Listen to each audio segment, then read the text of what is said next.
me share my screen. जी, आपको screen नजर आ रही है?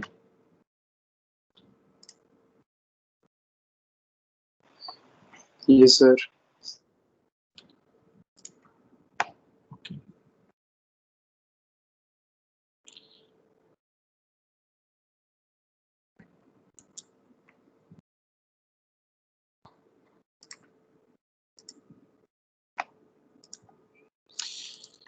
ओके, सो आज का हम लेक्चर स्टार्ट करते हैं। सो लास्ट टाइम हम लोगों ने अपनी डिस्कशन जो कंक्लूड की थी, that was at this point transforms of some useful functions, जिसके अंदर हमने एक unit step function unit gate function और एक सिंक फंक्शन को देखा था। उससे पहले हम ए periodic signal representation bye Fourier integral discuss कर चुके हैं। आज हम कोशिश करेंगे कि हम प्रॉपर्टीज ऑफ फोरियर ट्रांसफॉर्म को डिस्कस करें। तो ये जो पहला हमारा पूरा सेक्शन है, which is about the analysis of A periodic signals, ठीक है। ये आज हम कोशिश करेंगे आज इस वीक में हमारा ये वाला कंटेंट जो है वो खत्म हो जाए। और जो सेकंड पार्ट है इस चैप्टर का, that is about signal transmission, हम ये इंशाल्लाह नेक्स्ट वीक स्टार्ट करेंगे और हम कोशिश करेंगे कि जो बाकी के टॉपिक्स हैं ये हम नेक्स्ट वीक में कंक्लूड कर दें। So that will conclude our chapter number 3। और इंशाल्लाह मैं आज आप लोगों को चैप्टर नंबर 2 की जो असाइनमेंट है वो भी आपसे शेयर कर लूँगा इंशाल्लाह। And the deadline will be next week, तो डेट मैं आपको इंशाल्लाह बता दूंगा। Okay, so we have already discussed all these points, जिसके अंदर हमने फोरियर ट्रांसफॉर्म को डिस्कस किया। we looked at this example as well. कल हम लोगों ने यूजफुल फंक्शंस में यूनिट गेट फंक्शन को देखा था और सिंक फंक्शन को डिस्कस किया था। फिर हमने एक एग्जांपल देखी थी एंड देन इस स्लाइड के ऊपर हमने अपना लेक्चर जो है कंक्लूड किया था। That was about some of the properties of Fourier transform, जिसके अंदर हमने देखा था कि ये हमारे पास टाइम डोमेन सिग्नल है और उसका कॉरेस्पॉन्डिंग फ्रीक्वेंसी डोमेन सिग्नल जो है वो ये होगा। And both of them they are related to each other using Fourier transform and inverse Fourier transform. तो अगर आपके पास फोरियर ट्रांसफॉर्म गिवन है दिस वन, तो आप इनवर्स फोरियर ट्रांसफॉर्म करके आप you can get the signal g of t. और अगर आपके पास जी ऑफ टी अवेलेबल है तो आप फोरियर ट्रांसफॉर्म फाइंड आउट करके आप उसकी frequency domain representation find out कर सकते हैं। तो हमने ये सारे पॉइंट्स कल डिस्कस किए थे, तो इसी टॉपिक को हम आज कंटिन्यू करेंगे आगे। हमारे पास कुछ और प्रॉपर्टीज भी हैं। फॉर एग्जांपल हमारे पास एक प्रॉपर्टी है जो कि this is g of t and this is basically g of f. Sine t का मतलब ये है कि टी की वैल्यू टी का जो साइन है वो क्या है। मिसाल के तौर पे अगर मेरे पास एक सिग्नल है विच इज लाइक दिस, ठीक है, दिस इज +1, दिस इज -1। तो साइन टी का मतलब है कि इस वक्त साइन टी का मतलब है कि if T is greater than 0 तो ये प्लस पॉजिटिव वैल्यू है, and if T is less than 0 ये एक नेगेटिव साइन है। तो this sign T actually corresponds to a wave form which looks something like this, ठीक है। तो दिस इज +1 और this is -1, this is what is known as sign T. Sign means what is the sign of it, +1 और -1। तो अगर आप पास एक signal sine of something like this, तो उसका फोरियर ट्रांसफॉर्म लाइकवाइज अगर आपके पास एक साइनोसाइडल है of a constant frequency f not और आप इसको एक u ऑफ t से मल्टीप्लाई कर देते हैं, इट मींस कि अगर आपके पास वैसे एक साइनोसाइड होता तो वो आपके पास ये कोसाइन जो है एक कांस्टेंट फ्रीक्वेंसी के साथ it would look something like this, ठीक है। ये एक cos है 2 pi f naught t where f naught is constant here. तो अगर मैं इसको u ऑफ t से मल्टीप्लाई कर देता हूं तो I am actually ignoring all the negative values। तो मैं सिर्फ t is equal to 0 से ऑनवर्ड जो साइन कोसाइन वेव है उसको कंसीडर कर रहा हूँ। तो अगर मेरे पास इस तरह का कोई सिग्नल अवेलेबल होता है which is causal in nature and it is cosine, तो हमारे पास उसका जो फोरियर ट्रांसफॉर्म आएगा it would be of this form, ठीक है। Again you don't need to calculate the values yourself, you know how these properties, कुछ properties हम अप्लाई करके देखेंगे भी, लेकिन जो बाकी प्रॉपर्टीज हैं you should try it yourself, look at the end chapter problems and see what kind of problems जो है वो वहाँ पे given है। इसी तरह आपके पास साइन है, वो अगर आप u ऑफ t के साथ मल्टीप्लाई हो जाए, यू कैन सी कि हमारे पास ये वाली शेप उसकी बनेगी, उसकी फोरियर ट्रांसफॉर्म की। इसी तरह एक एक्सपोनेंशियल जो है, एक एक्सपोनेंशियली डिक्रीजिंग फंक्शन एक साइन के साथ मल्टीप्लाई हो रहा है और एक वो एक u ऑफ t के साथ मल्टीप्लाई हो रहा है। तो ये तीन फंक्शंस आपस में मल्टीप्लाई हो रहे हैं, this is the Fourier transform of that particular function. इसी तरह यही फंक्शन अगर कोसाइन के साथ है तो this is going to be the Fourier transform of it. ठीक है, तो आपके पास जो भी क्वेश्चन अगर आपके पास गिवन होगा, अगर आप उसको सिंप्लीफाई करके if you can bring it down to this shape, ठीक है, आप उसको सिंप्लीफाई करके इस शेप में ले आए तो आप डायरेक्टली उसका फोरियर ट्रांसफॉर्म निकाल सकते हैं by replacing the values of जो a होगा कॉरेस्पॉन्डिंग, या f नॉट की जो वैल्यू होगी, जो जो कॉरेस्पॉन्डिंग कांस्टेंट वैल्यूज है यहाँ पे, आप वो इसमें प्लग इन करके you can find the Fourier transform directly. इसी तरह ये फोरियर ट्रांसफॉर्म हमने ऑलरेडी देख लिया हमने कि अगर एक गेट फंक्शन है which is t by tau, इसका जो फोरियर ट्रांसफॉर्म है this is tau sinc pi f tau, ये हम ऑलरेडी निकाल के देख चुके हैं। तो हमें ये पता है कि अगर आपके पास एक गेट फंक्शन है, उसका फोरियर ट्रांसफॉर्म अगर सिंक फंक्शन है, तो अगर हमें सिंक फंक्शन गिवन होगा तो उसका फोरियर ट्रांसफॉर्म क्या होगा, वो एक गेट फंक्शन होगा। ठीक है, इसी तरह हमारे पास एक ट्रायंगुलर फंक्शन है। ट्रायंगुलर फंक्शन दूसरा गेट फंक्शन होता है। हम गेट फंक्शन डिफाइन करते हैं लाइक दिस कि ये इसकी हाइट है तो ये होगा 1, ये गेट है तो we represented like a gate, और सेंटर्ड ये जहाँ पे होता है हम उसको न्यूमरेटर में लिखते हैं और जो इसकी विड्थ होती है वो हम इसके डिनोमिनेटर में लिख देते हैं, फॉर एग्जांपल दिस इज टॉ। तो ये चीज रिप्रेजेंट करती है इस तरह के गेट फंक्शन को। जो ये ट्रायंगुलर फंक्शन है, ट्रायंगुलर फंक्शन भी गेट फंक्शन की तरह होता है, the only thing is its shape is like a triangle. ठीक है, अगेन इसका भी मैग्नीट्यूड जो होगा वो 1 है फॉर एग्जांपल, तो ये होगा 1, और इसको हम रिप्रेजेंट करते हैं एक ट्रायंगल के साथ, और जहां पे ये सेंटर्ड है ये आपका न्यूमरेटर है उसी तरह, और जो इसकी विड्थ है, this case we only consider the width of the base. ठीक है, जिस तरह हमने यहाँ पे भी विड्थ ऑफ द बेस ही देखा था, हम यहाँ पे विड्थ ऑफ द बेस लेते हैं, और वो विड्थ ऑफ द बेस जो है दिस इज फॉर एग्जांपल टॉ, तो यहाँ पे भी हम इसको टॉ लिख देंगे। तो बेसिकली ये जो शेप है triangle t by tau, it corresponds to a signal something like this, जहाँ पे जो टॉ है it represents the width of this triangle at the base, और t जो है it corresponds to where this triangular function is actually centred at. तो जो हमारे पास ट्रायंगुलर फंक्शंस होते हैं इनका जो फोरियर ट्रांसफॉर्म होता है it gives you sinc square. ठीक है, और बाकी इसी तरह टॉ की वैल्यूज जो यहाँ पे आप सब्स्टिट्यूट करेंगे you will get that Fourier transform. और इसी तरह अगर आपके पास सिंक स्क्वायर की फॉर्म में अगर आपके पास फंक्शन टाइम डोमेन में गिवन है तो फ्रीक्वेंसी डोमेन में जो है वो एक ट्रायंगुलर फंक्शन होगा। ठीक है, so the important thing is कि अगर मिसाल के तौर पे आपके पास ये फंक्शन गिवन है b sinc square pi bt, तो you have to make sure कि आप जब इसके कॉरेस्पॉन्डिंग ट्रायंगुलर फंक्शन लिखेंगे which is f upon 2b, अब अगेन ये आपको बता रहा है कि ये फ्रीक्वेंसी डोमेन में it is f centred at 0, और फ्रीक्वेंसी डोमेन में इसकी विड्थ जो है वो 2b के बराबर है। तो आपके पास अगर एक फंक्शन इस तरह का गिवन है तो you need to find out what this value of b is. ये वैल्यू ऑफ b आपने निकालनी है, and you have to make sure के साथ जो यहाँ पे कांस्टेंट मल्टीप्लाई हो रहा है ये भी वही वैल्यू हो। और ये मिसाल के तौर पे अगर आपके पास एक फंक्शन है 2 sinc square pi 4t for example, तो अब आपको पता है कि ये जो b है ये तो मेरे पास इसका आर्ग्यूमेंट है। ठीक है, ये कांस्टेंट वैल्यू है, I can play with this constant value my self, मैं इसमें मल्टीप्लाई कर सकता हूं, डिवाइड कर सकता हूं, तो this is my actual value of, वो है 4।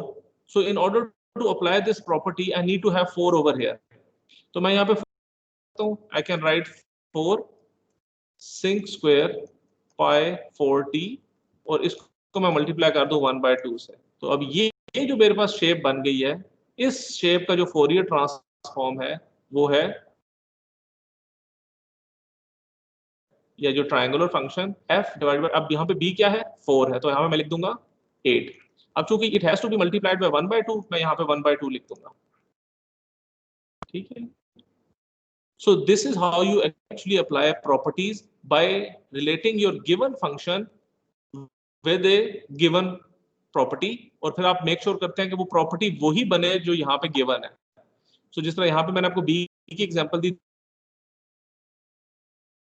this b and this b has to be the same value. So you make sure कि जो argument में आपको कौन सी है यही वैल्यू आपके पास यहाँ पे होगी, only then you can apply this. और देखा कि ये जो फंक्शन है ये 1/2 ट्रायंगल f/8 के बराबर है. So ये वो मैनिपुलेशंस हैं जो आप अपने गिवन सिग्नल के साथ करेंगे, and then you will make it according to the given properties, and then you will apply the transform on top of it. So that's why मैंने last time जो कहा था, it requires practice.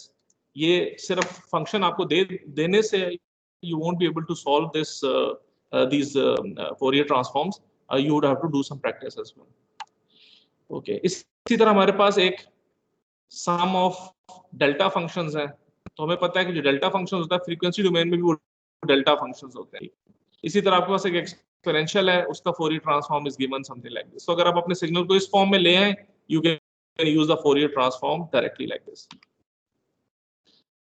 So let's talk about some of the properties of Fourier transform. The first one is the time frequency duality. ये वही बात है जो हमने लास्ट टाइम की थी कि अगर आपके पास एक function g of t available है, अगर आप उसका फोरियर ट्रांसफॉर्म लें तो आपको फ्रीक्वेंसी डोमेन में सिग्नल मिल जाएगा, और अगर आपके पास फ्रीक्वेंसी डोमेन का सिग्नल है, आप उसका इनवर्स फोरियर ट्रांसफॉर्म लें तो आपको वही सिग्नल वापस मिल जाएगा. This is known as time frequency duality. और आपको एक बात जो मैंने लास्ट टाइम बताई थी कि instead of taking g of f instead of omega, तो आपके पास ये 1/2 यहाँ पे नहीं आता, क्योंकि आपको पता है कि जो ओमेगा होता है वो 2 पाई f के बराबर है. तो जब आप ओमेगा की वैल्यू पुट कर देंगे यहाँ पे, तो आपके पास एक 2 पाई कांस्टेंट बाहर आ जाएगा जो इस 1/2 पाई से कट जाएगा. So you don't have 1/2 when you are considering g of f. लेकिन अगेन ये प्रॉपर्टी सारी आपको गिवन होंगी, you don't have to memorise this thing. लेकिन आपको ये पता होना चाहिए कि आप किस डोमेन में फ्रीक्वेंसी को देख रहे हैं. आप उसको ओमेगा की फॉर्म में देख रहे हैं या आप इसको f की फॉर्म में देख रहे हैं. Very important. ठीक है, मे भी हो सकता है मैं आपको पेपर में ओमेगा के फार्मूले भी दे दूं और f के भी फॉर्म के फार्मूले दे दूं, and I would see कि आप सही वाला फार्मूला लगाते हैं या नहीं लगाते. So it's all about application of these Fourier transforms. Quickly have the attendance.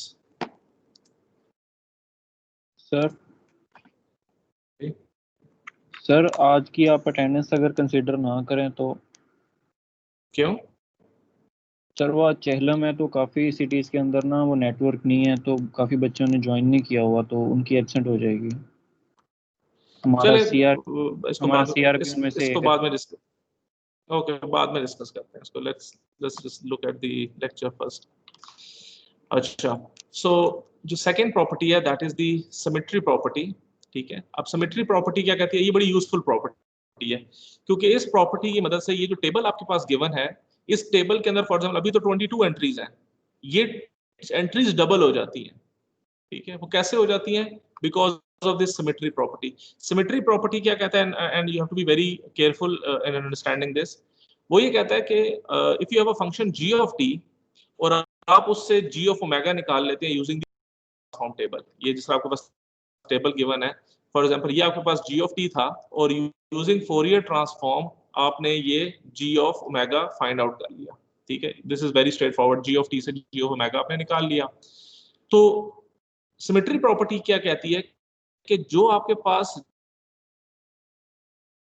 g of omega का फंक्शन आपको मिल रहा है ये गिवन, तो आप फोरियर ट्रांसफॉर्म जो आपके पास टेबल है उसी को यूज करके उसका भी फोरियर ट्रांसफॉर्म निकाल सकते हैं.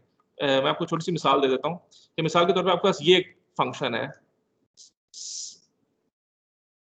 sin of t, इसका फोरियर ट्रांसफॉर्म है 2/j 2 pi f. ठीक है, अब मुझे पता है कि ये जो सिग्नल है this is g of t and this is g of f.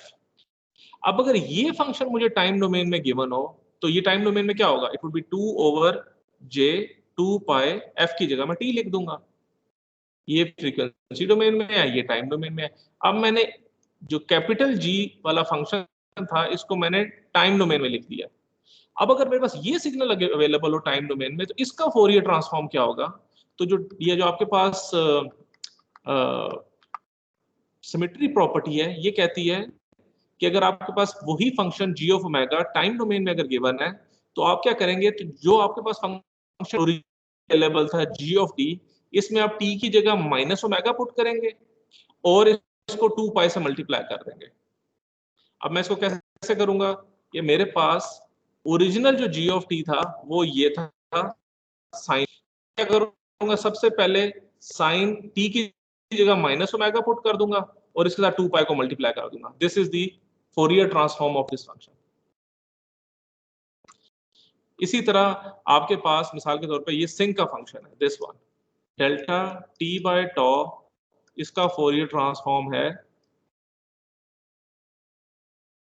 Tau by sinc by f tau by 2। तो this is g of t and this is g of f। अब मेरे पास ये फंक्शन अगर time domain में given हो तो ये क्या होगा, tau by 2 sinc square pi t tau by 2, तो f की जगह मैंने t लिख दिया।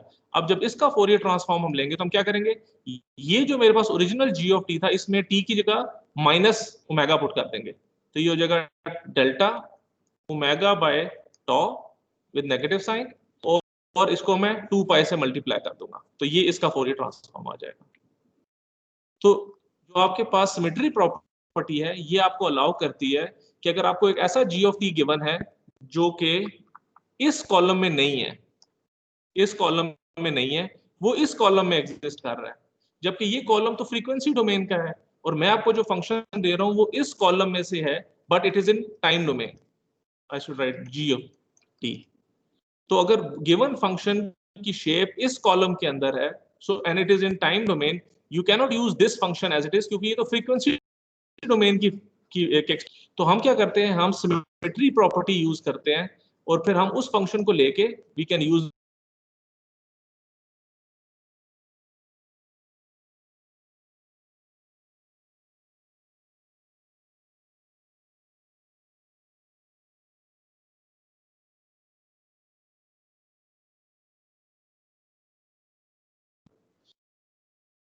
Please mute your mics.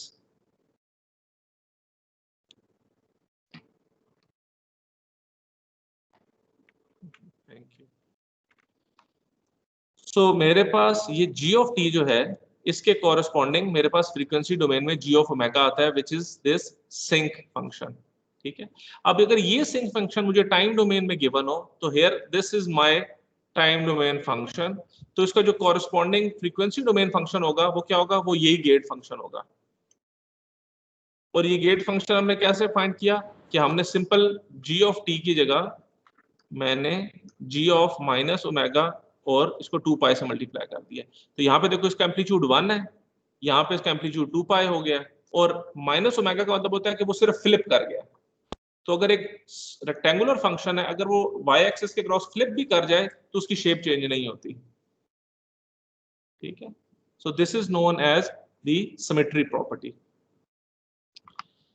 फिर इसी तरह आपके पास एक प्रॉपर्टी है that is known as the scaling property. ठीक है, and again you don't have to memorise these properties, I will give you this in a table, तो आपको डायरेक्टली आपको पता होना चाहिए how you are going to apply these properties. Any question up till now?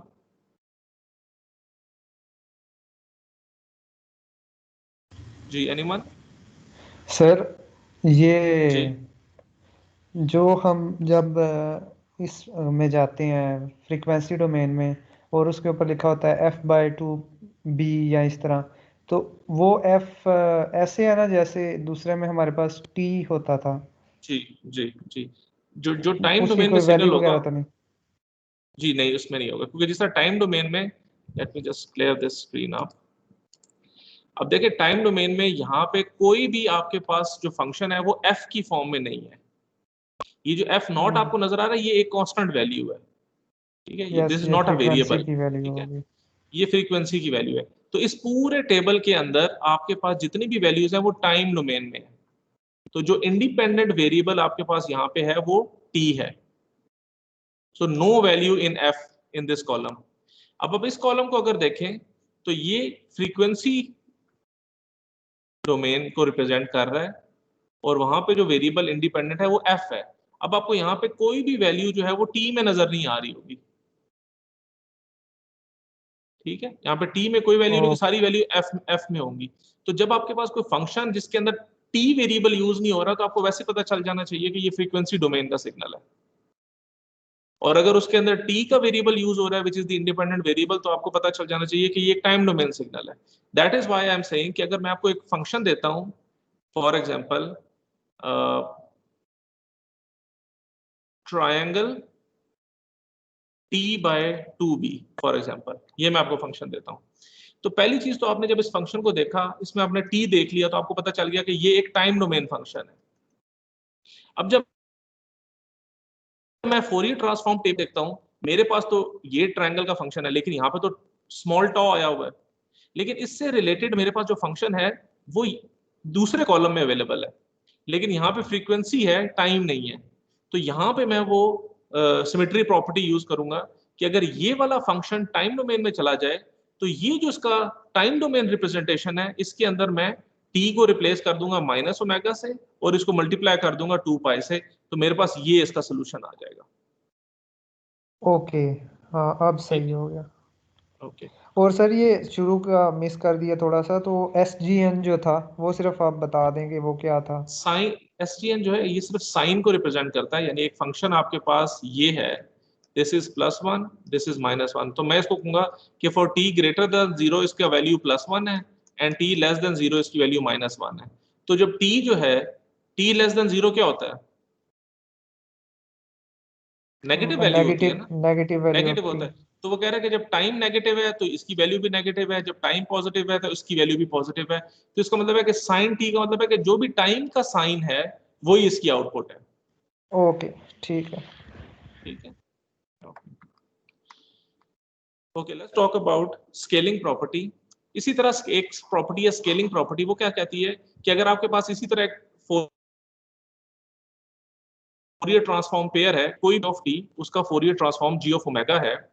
अब अगर आपके पास टाइम डोमेन में अगर आप उसकी स्केलिंग कर देते हैं उस फंक्शन, यानी अगर असल में आपके पास जो g ऑफ t था, let me take an example, ये आपके पास फंक्शन है गेट t/τ। हमें पता है इसका जो फोरियर ट्रांसफॉर्म है वो है τ सिंक पाई f τ। लेकिन अगर मैं टाइम में इसकी स्केलिंग कर दूं, यानी कि मैं इसको कह दूं τ 2t/τ, अब मैंने टाइम को क्या किया, 2 टाइम्स उसको मैंने कंप्रेस कर दिया। आपको याद है मैंने आपको वो सिग्नल ऑपरेशंस बताए थे जिसमें जब आप t को 2 से मल्टीप्लाई कर देते हैं तो वो टाइम डोमेन में कंप्रेस हो जाता है, और अगर मैं इसको डिवाइड कर देता हूं तो वो एक्सपैंड कर, ठीक है। तो अगर मैं इसको टाइम में इसको स्केल कर रहा हूं तो अब इसके फोरियर ट्रांसफॉर्म पे क्या फर्क पड़ेगा, ठीक है। तो वो चीज हम देखते हैं स्केलिंग प्रॉपर्टी से। तो स्केलिंग प्रॉपर्टी क्या कहती है कि अगर आप g ऑफ t को स्केल कर देते हैं a के साथ, तो आपका जो इसका फ्रीक्वेंसी डोमेन ओरिजिनल रिस्पांस था, एक तो ये ओमेगा जो है it will be divided by the same factor and it is multiplied by 1 over magnitude of that factor. जो है ये -1 भी हो सकता है, -2 भी हो सकता है। तो आप यहाँ पे 1 ओवर a जो लेंगे तो आप इसका सिर्फ मैग्नीट्यूड लेंगे, so it will be just 1 over 1 और 1 ओवर 2 यहाँ पे, और आप उसको डिवाइड कर देंगे उसी फैक्टर के साथ। तो हमें पता चल रहा है कि टाइम डोमेन में अगर मेरे पास सिग्नल जो है वो कंप्रेस हो रहा है, तो फ्रीक्वेंसी डोमेन में क्या हो रहा है, एक्सपैंड हो रहा है। और ये हमें पता है कि सिग्नल जब टाइम डोमेन में कंप्रेस होता है तो फ्रीक्वेंसी डोमेन में वो सिग्नल एक्सपैंड होता है। We already know this thing. तो let me just clear it. So यहाँ पे हम एक एग्जांपल देख लेते हैं कि कंसिडरिंग कि हमारे पास g ऑफ t ये एक फंक्शन है, रेक्टेंगुलर फंक्शन, ठीक है, और इसका कॉरेस्पॉन्डिंग ये मेरे पास g ऑफ ओमेगा है, ठीक है। अब मैं अगर इस g ऑफ t को कंप्रेस करता हूं इन टाइम, तो मैं क्या कर रहा हूं, मैं g ऑफ 2t कर रहा हूं, इसको मैं g ऑफ 2t करता हूं तो मेरे पास ये सिग्नल आ जाएगा। और वो हम देख भी सकते हैं कि ये जो टॉ है जब ये 2t से मल्टीप्लाई होगा तो मेरे पास ये कंप्रेस हो गया बाय द सेम फैक्टर। तो वो जो सिग्नल टाइम डोमेन में कंप्रेस हो गया, फ्रीक्वेंसी डोमेन में क्या होगा, यही सिग्नल उसी रेशो से एक्सपैंड कर गया। तो ये देखो, ये जो नल था ये π/τ पे था, अब ये 2π/τ पे चला गया, वो उसी रेशो से वो सिग्नल एक्सपैंड कर गया। और हम ये देख रहे हैं कि ये जो हमारे पास g ऑफ ओमेगा है ये 1 ओवर a से स्केल भी हो रहा है, और a मेरे पास यहाँ पे क्या लिया हुआ मैंने 2। तो जो ओरिजिनल इसकी हाइट थी वो 2 टॉ थी, और अब इसकी हाइट क्या है, वो टॉ हो गई है, क्योंकि मेरे पास जो फैक्टर था वो 1/2 का था। तो जो एक्चुअल मेरा मैग्नीट्यूड था वो 2 टॉ था, नाउ इट्स रिड्यूस टू टॉ। और यहाँ पे मुझे नजर आ रहा है कि जो फ्रीक्वेंसी डोमेन जो है वो अपने आप को एक्सपैंड कर रहा है by the same factor a। तो वो हमें यहाँ पे नजर आ रहा है कि ओरिजिनली ये पाई बाय टॉ पे था, अब ये 2 पाई बाय टॉ पे चला गया है। ये पॉइंट जो था ये वाला, ये 2 पाई बाय टॉ पे है, ठीक है, ये एक्सपैंड होके 4 पाई बाय टॉ पे चला गया। और अब आपको याद होगा ये पाई बाय टॉ कैसे आता था। if you remember, हमने जब फ्रीक्वेंसी डोमेन में देखा था तो हमारे पास नल्स आ रहे थे 1 बाय टॉ, 2 बाय टॉ, 3 बाय टॉ, इसके ऊपर वैल्यूज आ रही थी। लेकिन ये ओमेगा डोमेन में है, तो जब ओमेगा डोमेन होती है ना तो हम f को भी 2 पाई से मल्टीप्लाई कर देते हैं और इन सारी वैल्यूज को भी 2 पाई से मल्टीप्लाई कर देते हैं। तो ये आपके पास 2 pi by tau, 4 pi by tau, 6 pi by tau, ये वाली वैल्यूज आ जाती है, ठीक है। तो हमें ये स्केलिंग प्रॉपर्टी बताती है कि आपके पास जो भी सिग्नल होगा, अगर मैं टाइम डोमेन में उसको स्केल करता हूं तो कॉरेस्पॉन्डिंग फ्रीक्वेंसी डोमेन में ये वाला इफेक्ट होगा उसके ऊपर कि अगर आप उसको कंप्रेस करते हैं तो फ्रीक्वेंसी डोमेन में उसका सिग्नल एक्सपैंड कर जाएगा, अगर आप उसको टाइम डोमेन में एक्सपैंड करते हैं तो वो फ्रीक्वेंसी डोमेन में कंप्रेस हो जाएगा, ठीक है। तो ये भी आप इसको डायरेक्टली अप्लाई कर सकते हैं। फिर आपके पास एक प्रॉपर्टी है, this is known as time shifting property, ठीक है। टाइम शिफ्टिंग प्रॉपर्टी क्या कहती है कि अगर आपके पास एक फोरियर ट्रांसफॉर्म पेयर है इसी तरह कि g of t g of omega के साथ एक पेयर बना रहा है कि कोई भी एक सिग्नल g ऑफ t है उसका कॉरेस्पॉन्डिंग फ्रीक्वेंसी ट्रांसफॉर्म जो है वो g ऑफ ओमेगा है। तो अगर मेरे सिग्नल में कोई टाइम शिफ्ट आ जाता है, यानी कि g ऑफ t के अंदर एक डिले आ जाता है या एडवांस आ जाता है, तो उसका जो फ्रीक्वेंसी रिस्पॉन्स है g of omega that will B,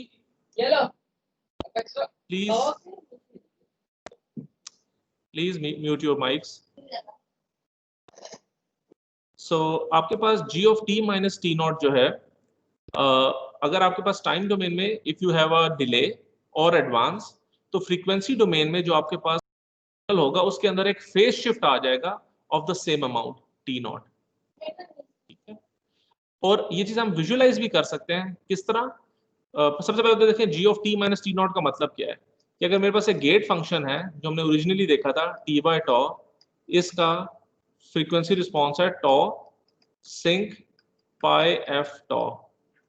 तो अगर यही गेट फंक्शन हो जाए t माइनस 3/4, तो टॉ तो आप रिप्लेस कर देंगे 4 से, तो ये वैल्यू हो जाएगी 4 सिंक पाई एफ 4, ये तो आपने पुट कर दिया। व्हाट अबाउट दिस डिले, अब ये डिले कितना आया t माइनस 3, तो हमें पता है कि यहाँ पे t माइनस टी नॉट हो तो ये एक एक्सपोनेंशियल से मल्टीप्लाई कर जाएगा, तो हम यहाँ पे लिखेंगे exponential minus j omega n 3। Now this is the Fourier transform of this particular function.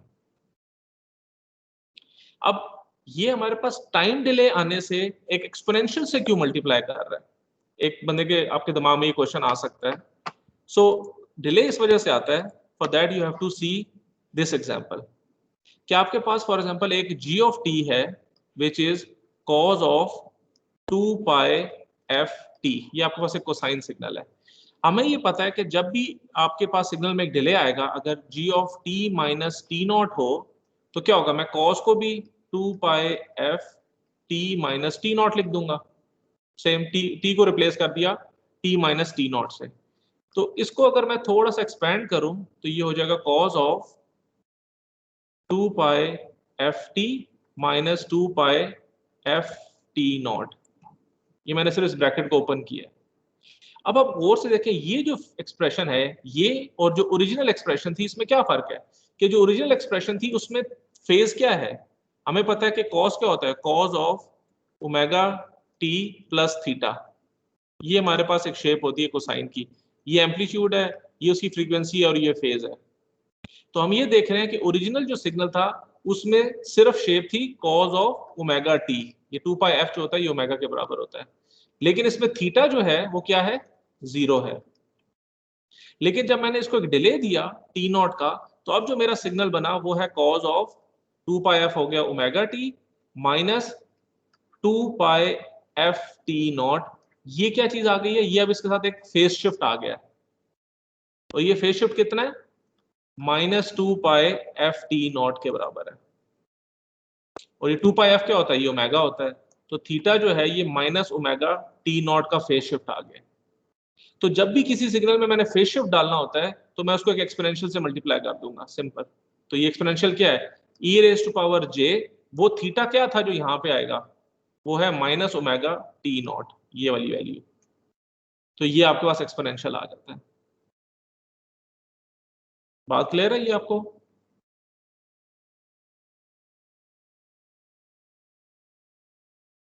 I'll assume it to be कि आपको क्लियर है, if there is no questions. So हम ये कंक्लूड कर रहे हैं कि जब टाइम डोमेन में सिग्नल जब डिले आता है तो फ्रीक्वेंसी डोमेन में उसके ट्रांसफर फंक्शन या जो आपके पास फ्रीक्वेंसी डोमेन रिप्रेजेंटेशन है वो एक उसी तरह के एक कांस्टेंट फेज शिफ्ट उसके अंदर ऐड हो जाएगा by multiplying it with N exponential of the same factor. अब ये जो वेव फॉर्म बनी हुई है, ये वेव फॉर्म क्या शो कर रही है? अब आप ये देखें कि ये जो फेज शिफ्ट आ रहा है हमारे पास, जिसको हम थीटा कह रहे हैं, ये थीटा बेसिकली क्या है, this is minus 2 pi f T naught. अब हमें पता है टी नॉट तो एक कांस्टेंट वैल्यू है, ये जो आपने कांस्टेंट डिले दे दिया है 1 का, 2 का, 3 का, तो उस केस में T not is the constant phase delay. तो ये एक वेरिएबल है जिस पे ये डिपेंड कर रहा है, that variable is frequency. Do you understand this? Yes sir. जी, तो ये जो मेरे पास फेज है ये डिपेंडेंट है फ्रीक्वेंसी पे। तो जो थीटा की वैल्यू है, अब इसके अंदर 2 भी कांस्टेंट है, पाई भी कांस्टेंट है, टी नॉट भी कांस्टेंट है, सिर्फ ये एक एफ की वैल्यू है जो कांस्टेंट नहीं है।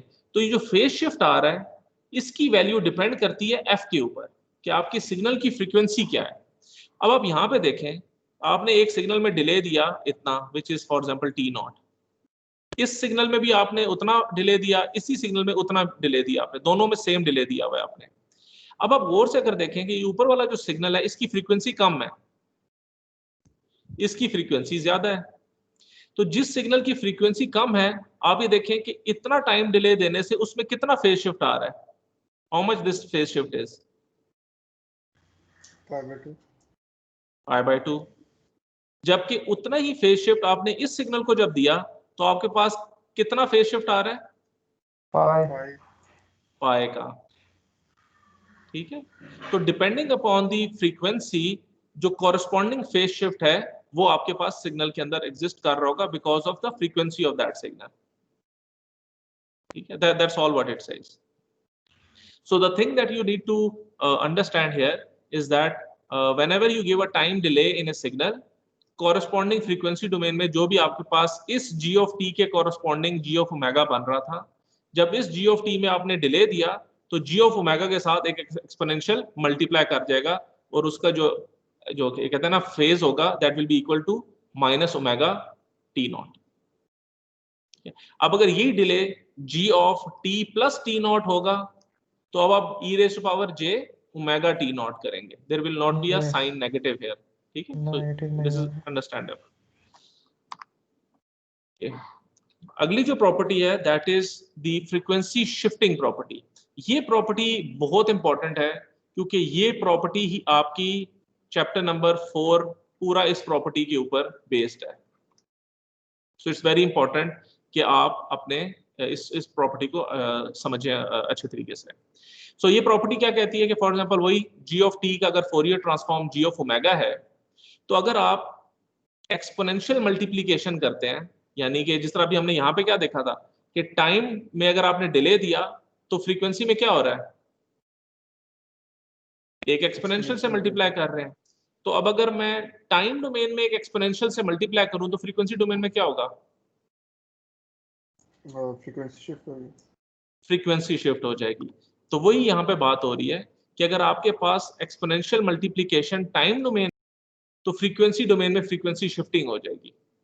वो क्या है कि आपके पास सिग्नल g ऑफ t को अगर मैं एक एक्सपोनेंशियल से मल्टीप्लाई कर दूं टाइम डोमेन में, तो कॉरेस्पॉन्डिंग जो यहाँ पे ओमेगा नॉट की वैल्यू है, मेरे पास फ्रीक्वेंसी डोमेन में वो जो स्पेक्ट्रा था वो शिफ्ट हो जाएगा ओमेगा नॉट के ऊपर।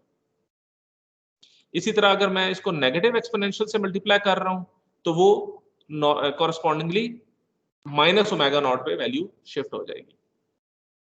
तो बेसिकली टाइम डोमेन में जब भी आप किसी एक्सपोनेंशियल से मल्टीप्लाई करते हैं उसका स्पेक्ट्रा फ्रीक्वेंसी डोमेन में उस फ्रीक्वेंसी पे शिफ्ट कर जाता है that's all what it says. ठीक है, और ये जो हमने बात अभी डिस्कस की है, इस चीज को हम कॉस और साइन की फॉर्म में ले जा सकते हैं, क्योंकि हमें पता है कि कॉस जो होता है it is just sum of two exponentials, एक पॉजिटिव एक्सपोनेंशियल और एक नेगेटिव एक्सपोनेंशियल। तो अगर मैं अपने फंक्शन g ऑफ t को एक कोसाइन से मल्टीप्लाई करता हूं, so basically it comprises of two elements. एक केस में ये जो g ऑफ t है ये पॉजिटिव एक्सपोनेंशियल से मल्टीप्लाई कर रहा है, और एक केस में ये फंक्शन नेगेटिव एक्सपोनेंशियल से मल्टीप्लाई कर रहा है। और ये 1/2 हमारे पास वैसे आता है, you know this, cos of theta is ej theta plus e minus j theta divided by 2। तो जब मैं इसको g of t से मल्टीप्लाई करूंगा तो ये भी g of t से मल्टीप्लाई हो जाएगा और ये भी g of t से मल्टीप्लाई हो जाएगा, and you will have 1/2 common. So ये 1/2 मेरे पास यहाँ पे आ गया। अब ये जो g of t है, हमें पता है g of t जब एक पॉजिटिव एक्सपोनेंशियल से मल्टीप्लाई हो रहा है तो मेरे पास g of omega minus omega naught आएगा, तो this is what it is. और इस केस में मेरे पास ये वैल्यू आ गई। तो हमें ये पता चल रहा है कि जब भी मैं किसी फंक्शन g ऑफ t को एक कोसाइन से मल्टीप्लाई करूंगा तो इस g ऑफ t का जो भी फोरियर ट्रांसफॉर्म था वो स्पेक्ट्रा एक शिफ्ट हो जाएगा ओमेगा नॉट पे, एक शिफ्ट हो जाएगा माइनस ओमेगा नॉट पे, एंड साथ उस स्पेक्ट्रा को आप स्केल कर देंगे 1/2 से। ठीक है, और ये जो प्रोसेस है, ये जो multiplication of a signal with A cosine, this is basically what modulation is. कि ये आपका कैरियर है और ये आपका मैसेज सिग्नल है। तो जब मैं मैसेज सिग्नल को किसी कैरियर से मल्टीप्लाई करता हूं तो उसके स्पेक्ट्रास क्या होते हैं मैसेज सिग्नल के, वो एक हाई फ्रीक्वेंसी और एक लो फ्रीक्वेंसी पे शिफ्ट हो जाते हैं। इसकी एप्लीकेशन वगैरह हम इंशाल्लाह चैप्टर 4 में देखेंगे, but you need to understand this property. So whenever I say कि एक मैसेज सिग्नल जब किसी कोसाइन से मल्टीप्लाई होगा तो उस मैसेज सिग्नल के स्पेक्ट्रा को क्या होगा, वो शिफ्ट हो जाएगा एक पॉजिटिव फ्रीक्वेंसी पे और एक नेगेटिव फ्रीक्वेंसी पे, depending upon what is the frequency of that cosine. ये ओमेगा नॉट की क्या वैल्यू है। ठीक है, तो that is an important point two remember. और ये ग्राफिकली भी हम इसको ऐसे देख सकते हैं कि अगर आपके पास एक सिग्नल g ऑफ t है, for example this is your message signal, हम इसको अगर इसका स्पेक्ट्रा देखें तो हमें पता है कि मैसेज सिग्नल का स्पेक्ट्रा कहाँ पे होता है, 0 के क्रॉस होता है। यू रिमेंबर हमने शुरू में भी बात की थी कि m ऑफ f जो है it will be centred around 0 और इसकी मैक्सिमम बैंडविड्थ जो है वो b होगी अगर मैं इसको f कहता हूँ। तो ये जो सॉलिड, ये जो डार्कर पार्ट है, this is showing this spectra, और ये जो लाइन आपको नजर आ रही है ये उसके फेज को शो कर रही है, because this is the magnitude response और ये इसका फेज रिस्पांस है which is odd function. Magnitude response जो है ये इवन फंक्शन है और जो आपके पास फेज रिस्पांस है ये आपके पास ऑड फंक्शन है। अब अगर इस मैसेज सिग्नल को मैं एक कोसाइन से मल्टीप्लाई कर देता हूं या एक कैरियर से मल्टीप्लाई कर देता हूं तो बेसिकली मेरा जो मैसेज सिग्नल है इट विल जो कैरियर सिग्नल है, जो कोसाइन है, ये जो कोसाइन है, this will take the shape of the message signal. ये इसी तरह ये जिस तरह मैं 1/x को एक कोसाइन से मल्टीप्लाई कर रहा था या साइन से मल्टीप्लाई कर रहा था तो मेरे पास क्या हो रहा था, वो sine was taking the shape of that 1/x जब हमने सिंक फंक्शन को देखा था। तो ये क्या हो रहा है कि अगर ये मेरा मैसेज सिग्नल है और ये मेरा कैरियर है तो now the carrier has taken the shape of the message signal, तो मेरे पास ये एक सिंक फंक्शन बन रहा है जो कि एक्सपोनेंशियली डिक्रीज कर रहा है। तो अगर मैं एक message signal g of t को जिसकी शेप ये है इसको मल्टीप्लाई कर दूं एक कोसाइन के साथ, so now the cosine has taken the shape of this message signal. ये रिस्पांस आता है टाइम डोमेन में। लेकिन फ्रीक्वेंसी डोमेन में क्या होगा कि यही स्पेक्ट्रा g ऑफ ओमेगा जो कि 0 पे सेंटर्ड था, अब ये ओमेगा नॉट पे सेंटर्ड हो जाएगा और माइनस ओमेगा नॉट पे सेंटर्ड हो जाएगा, और इसका अगर मैग्नीट्यूड 1 था तो इसका जो मैग्नीट्यूड है वो 1/2 होगा। तो यू कैन सी कि इसका जो मैग्नीट्यूड है now it has reduced to half as well. इसी तरह आपके पास अगर एक g ऑफ t है, हमें पता है कि गेट फंक्शन का रिस्पांस जो होता है वो एक सिंक फंक्शन होता है, और अगर इस गेट फंक्शन को मैं एक कोसाइन से मल्टीप्लाई करूं, here I can see the cosine has taken the shape of this message signal। ये सिर्फ यहां से लेके यहां तक एग्जिस्ट कर रहा है, इसके आगे इसकी वैल्यू नहीं है क्योंकि यहाँ पे ये फंक्शन 0 है। So the carrier has taken the shape of the message signal। अब corresponding frequency domain में क्या होगा कि ये जो स्पेक्ट्रा 0 पे था, एक ये ओमेगा नॉट पे चला जाएगा और एक ये माइनस ओमेगा नॉट पे चला जाएगा। इसका मैग्नीट्यूड t है, इसका मैग्नीट्यूड t/2 हो जाएगा। ठीक है, this is what happens in frequency domain, और हम इसको ग्राफिकली ऐसे विजुअलाइज करते हैं। ओके फिर हमारे पास कन्वोल्यूशन की प्रॉपर्टी है। कन्वोल्यूशन की प्रॉपर्टी क्या है, जिस तरह मैंने आपको लास्ट टाइम बताया था कि कन्वोल्यूशन अगर टाइम डोमेन में हो रही है तो फ्रीक्वेंसी डोमेन में क्या होगा? मल्टीप्लिकेशन। मल्टीप्लिकेशन, बिल्कुल। तो हम कन्वोल्यूशन को कैसे रिप्रेजेंट कर सकते हैं? This is representing the flip and slide. ठीक है, फ्लिप एंड स्लाइड कैसे कि हमारे पास दो फंक्शन है g of t and w of T. अब हम फिर कन्वोल्यूशन कैसे करते थे कि एक सिग्नल को रखते थे और दूसरे को फ्लिप करके स्लाइड कर देते थे। तो मिसाल के तौर पे मैं जो ये g ऑफ टी है मैं इसको एज इट इज ले लेता हूँ, t की जगह मैं एक डमी वेरिएबल टॉ लिख रहा हूँ। ठीक है, दूसरे सिग्नल को मैं फ्लिप करता हूँ और स्लाइड करता हूँ। ठीक है, अगर मैं ओमेगा टी जो है sorry g of tau and w of tau, तो सबसे पहले मैंने क्या करना है, w को मैंने पहले फ्लिप करना है। फ्लिप मैं कैसे करता हूँ? I put a negative sign here. ठीक है, अब मैंने इसको जब फ्लिप किया तो ये हो गया माइनस टॉ। अब मैंने इसको स्लाइड करना है आगे की तरफ, तो मैं क्या करूंगा, मैं इसमें डिले ऐड कर दूंगा। I will say plus T, तो इसको मैं लिख सकता हूं omega T minus tau g of tau. अब ये जो आपके पास टॉ की वैल्यू है ये चेंज होती जा रही है, क्योंकि जैसे जैसे आप फ्लिप और स्लाइड करते जाते हैं और आप उनकी वैल्यूज को ऐड करते जाते हैं। तो मैं इसको इंटीग्रेट कर देता हूं from minus infinity to infinity and d tau. This equation shows the convolution process. ठीक है, तो अब अगर मेरे पास दो वेव फॉर्म्स हैं, ये जो g ऑफ t है इसको मैं g1 ऑफ t कह देता हूं। इस g1 ऑफ t का फ्रीक्वेंसी रिस्पांस जो है वो g1 ऑफ ओमेगा है। इसी तरह मेरे पास एक फंक्शन है g2t, उसका फ्रीक्वेंसी डोमेन रिस्पांस जो है वो g2 ओमेगा है। तो अगर मैं g1 और g2 को कन्वॉल्व करूं टाइम डोमेन में, तो फ्रीक्वेंसी डोमेन में वो आपस में उनके जो फ्रीक्वेंसी डोमेन रिस्पॉन्सेज होंगे वो मल्टीप्लाई हो जाएंगे। एंड लाइकवाइज अगर आप टाइम डोमेन में दो सिग्नल्स को मल्टीप्लाई करते हैं तो फ्रीक्वेंसी डोमेन में उनके रिस्पॉन्सेज कन्वॉल्व कर जाएंगे। और ये वो 1/2 पाई का फैक्टर आ रहा है because you considering it in omega domain. ठीक है, अगर मैं इसको एफ डोमेन में लेता तो ये 1/2 पाई ना आता यहाँ पे। बट इन एनी केस अगर जो भी प्रॉपर्टी आपको दी जाएगी the equation will be given to you. So the thing that you need to understand is convolution in time domain, multiplication in frequency domain. Multiplication in time domain results in convolution in frequency domain. और lastly आपके पास time differentiation और integration के case में क्या होता है कि आपके पास अगर एक फंक्शन g ऑफ t है, उसका Fourier transform g of omega है। इस g ऑफ t को आप अगर आप इंटीग्रेट कर दें, जिस तरह आप यहाँ पे देख रहे हैं कि t की जगह एक डमी वेरिएबल लिया, माइनस इन्फिनिटी टू t आपने इसको इंटीग्रेट किया, तो इसका जो फोरियर ट्रांसफॉर्म निकलता है वो ये निकलता है कि अगर आपके पास वही g ऑफ t होता, what ever its g of omega is, आप इस g ऑफ ओमेगा को j ओमेगा से डिवाइड करें और उसमें प्लस पाई इनटू ये जो फंक्शन है इसमें आप omega is equal to 0 put कर दें, तो whatever you will get you right here and you multiplied by delta omega. तो ये जो एक्सप्रेशन आपके पास बनेगी, this is the Fourier transform of the integral of g of t। ठीक है, इसी तरह आपके पास अगर एक फंक्शन g ऑफ t है, उसको आप डेरिवेटिव लेते हैं तो फ्रीक्वेंसी डोमेन में क्या होगा, आप जो भी g ऑफ t का इस g ऑफ t का जो भी फ्रीक्वेंसी रिस्पांस है g ऑफ ओमेगा, इसको j ओमेगा से मल्टीप्लाई कर दें, बस दैट्स इट।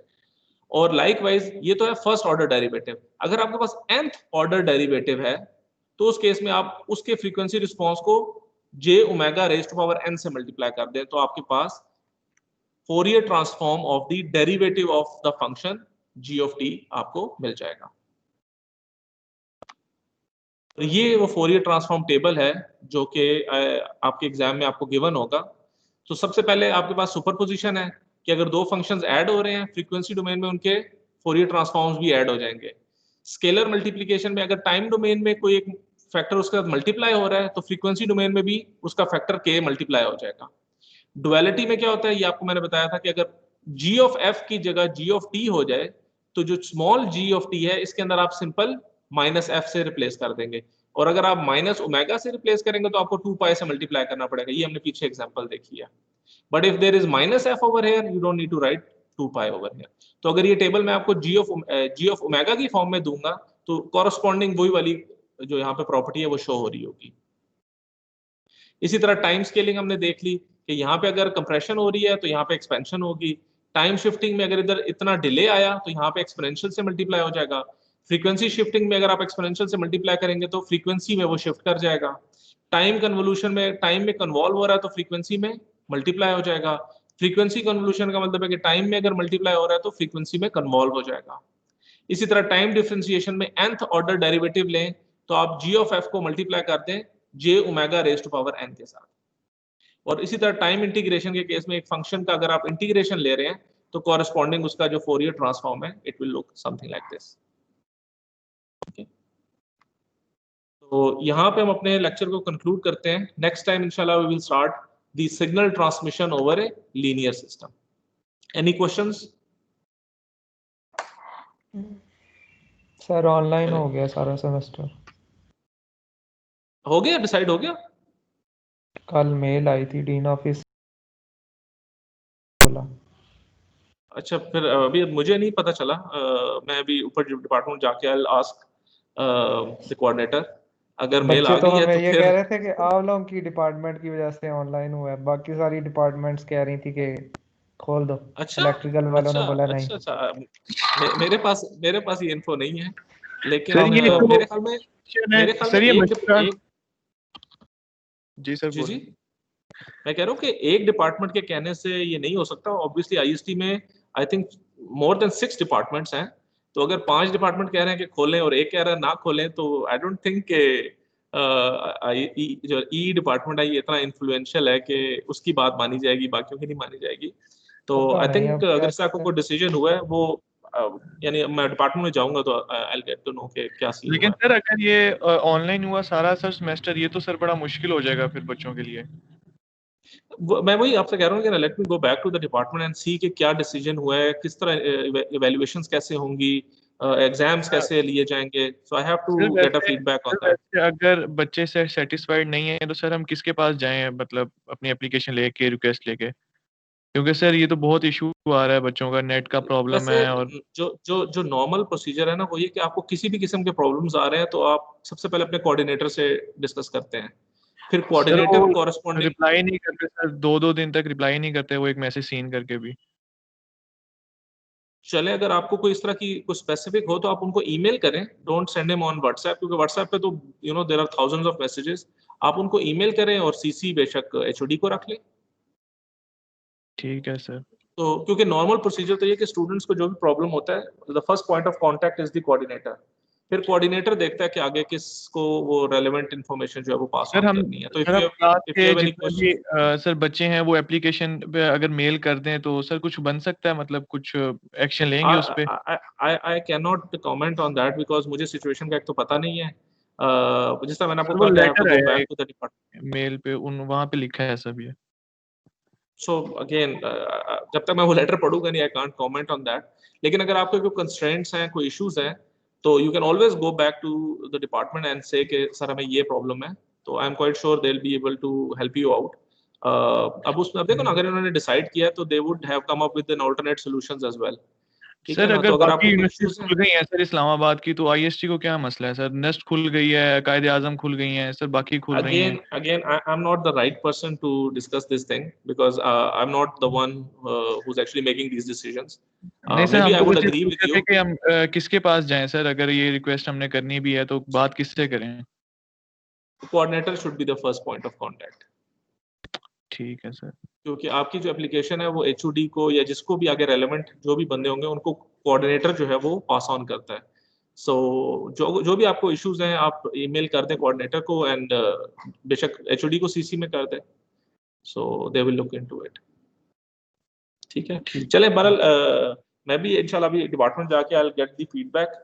अगर तो इस तरह का सीन इम्प्लीमेंट हो गया है तो फिर इंशाल्लाह I will see you next week on Tuesday then. और बाकी बीच में अगर कोई चेंज होता है डिसीजन तो you and I will both get to know about it इंशाल्लाह। Okay sir. चलें, ठीक है। Thank you so much and have a nice weekend. Thank you. अल्लाह हाफिज। अल्लाह हाफिज़ सर।